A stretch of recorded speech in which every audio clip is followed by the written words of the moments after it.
তেহসান, পর্যটন নগরীতে ভ্রমণ পিপাসুদের ভিড় আপনি কেমন দেখছেন এবং সেখানকার পরিস্থিতি কি রয়েছে?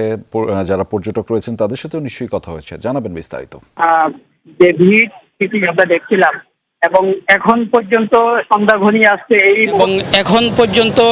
ঘনিয়ে আসছে এই মুহূর্তেও কিন্তু প্রচুর পরিমাণে পর্যটক কক্সবাজারের এই সমুদ্র সৈকতে আছে।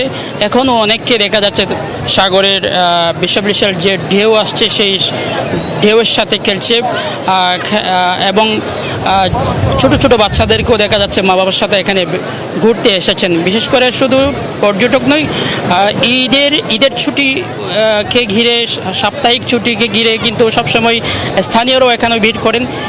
সেই হিসেবে অনেকেই এসেছেন যারা এখানকার স্থানীয়। এবং এর পাশাপাশি হচ্ছে এখানে হিমছড়ি ইনানি যে হিমছড়ি ইনানির যে পর্যটন স্পটগুলো রয়েছে সেই স্পটগুলোতেও তারা ঘুরে বেড়াচ্ছেন। তবে একটা বিষয় হচ্ছে, এখানে যেসব পর্যটক আসেন তাদের প্রতি বারবার নির্দেশনা দেওয়া হয়, সতর্কতা দেওয়া হয়।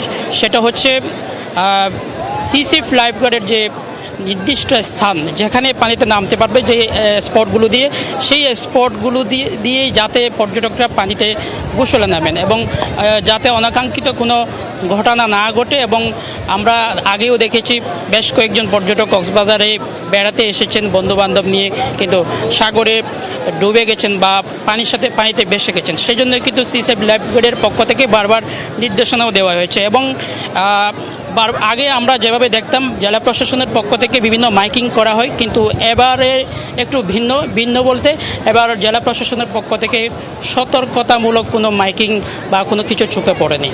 রাজা, সে খবরের বিস্তারিত আপনার মাধ্যমে জানছিলাম। ধন্যবাদ এহসান আমাদের সাথে যুক্ত হওয়ার জন্য।